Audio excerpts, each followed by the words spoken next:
one of the caveats that I do have some personal information that I did get personally involved in was some information that had to do with the Stargates and Looking Glass, and more specifically the 2012 problem with those projects. The popular opinion of what's out there right now is that the project was shut down because there was a problem when we approached 2012.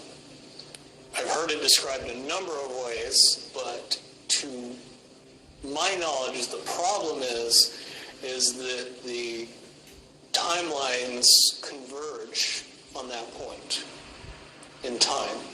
And when you know enough about the Stargate projects and the Looking Glass project to know how string theory works and how the possibility of possibilities works and how making one choice over here doesn't necessarily mean that the other choice couldn't exist at the same time.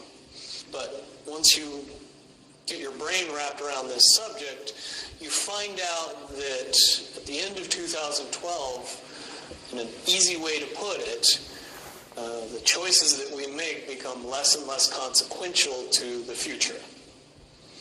And eventually we're pushed into this bottleneck of time, no matter which choice we make. And that's important to the people that had access to Looking Glass because they would use Looking Glass knowing the choices that they would make and the future would pop up. The big mistake was coming up with the possibility of future. And when we started using a computer to say, well, if we make this choice, it's 79% possible that this scenario happens, and 23% are possible or whatever, using round numbers, that this scenario would happen. The understanding at the time was that was realistic. However, if you go down the road further and free will continues to exercise itself on this game, that 79% possibility sometimes changes very, very fast. But if you look at the situation in a point of time, it seems very realistic that that's the greatest possibility. What happened was people, very smart people, began to figure out that something big was coming up.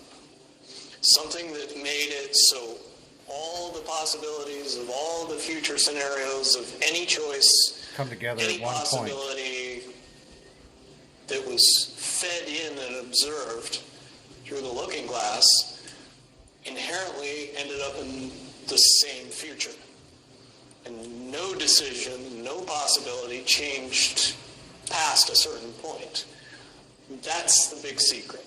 All possible timelines lead to the same basic set of history in the future. That is what sends everybody that has all of the information, that knows everything, into a blind panic.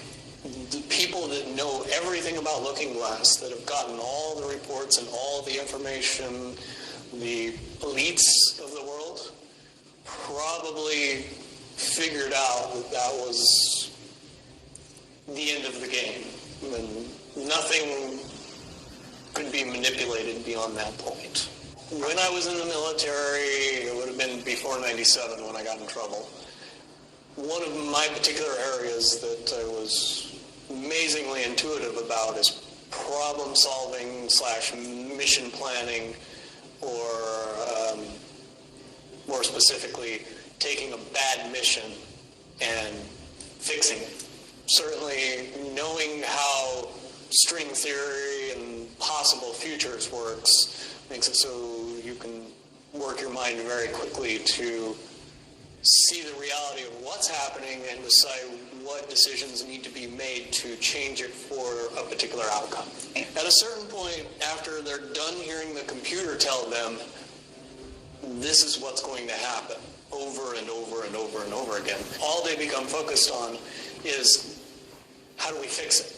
What I do know is that I was called in and asked to solve this problem, this timeline contraction problem. And I eventually did my due diligence and did all the investigating and basically only had one piece of information, and that was reinforcement. The computer's right. The timelines will contract down to some inevitable thing. There is an inevitable event. It's been forecast, it's been predicted, it's been fed to us in a slop trough of what they want us to believe will happen. They don't actually have control over what happens. They only have control over the reaction, and it seems that no matter what they try to do to cause their desired reaction, it's going to have an opposite effect. Much, much easier for me to explain today what that process is as opposed to back then. If I had to give it a name, I would say it's the awakening process. It's an evolution of consciousness that cannot, will not, and no matter what decisions or possibilities are injected into the equation, eventually it all resolves down to us all learning the truth and becoming aware of this massive dam of lies that has been built that keep us from knowing massive volume of information that we should otherwise possess. Essentially what happened with Looking Glass, not only did they not want people to use it anymore because they knew it was just going to burp out the same thing, but at the same time they didn't want anybody else to know what it was saying. I'm sure. Because that information was a monumental concern when I was in the military about how to prevent this inevitability. Now, at first I thought it was end of the world. Now I see end of the world as end of their world. The biggest cherry on top of all this conversation would be a synopsis to say that if I could convince everybody out there that for all intents and purposes, what we believe to be true eventually becomes true. If somebody convinces us that a major disaster is going to happen in the very near future, a major disaster happens in the very near future. If we don't buy into that fear and accept that there's really nothing that we know is going to happen, and accept whatever happens, that makes the convergence of the timelines happen as naturally as possible. Any attempts to try to go away from this one inevitable conclusion, I again see as a new beginning, an end of this reality, the beginning of something that we can't even possibly understand based on the level of our beliefs currently. But when all that information comes flooding out, there's going to be no denying what's true and what's a lie or what's illusion. Basically what we're experiencing right now is two master chess players sitting at the board. And one of them looks down at the board and sees that he's in checkmate in 7 moves.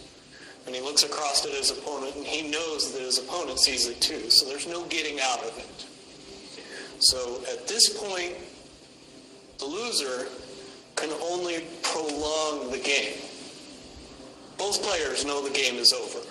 It's only a matter of time before he does this, and then you're forced to do this, and then he's forced to do this, and eventually checkmate. We, as a race, if we could understand that the game is over, that based on the rules of the game, the bad guys have already lost, the good guys have already won. Yes, there's moves left on the table, but 14. Those moves are being forced by the player that is going to win. The only way that checkmate can't happen is if the player that's winning makes a mistake. But from all of the information that I've gathered, all of the information that's been given, all of the information that's been vetted to me, it seems pretty obvious that the good guy player on the side of the chessboard knows exactly what has to be done to win the game. And so at this point, any mistake would be all but impossible. But again, you really have to understand the game to know that the guy that's losing is lost. And I'm sure most people sitting watching a chess match between two advanced chess players know the game's over long after the two players know it's over. Because they can't see the board and see that there's only 7 moves left.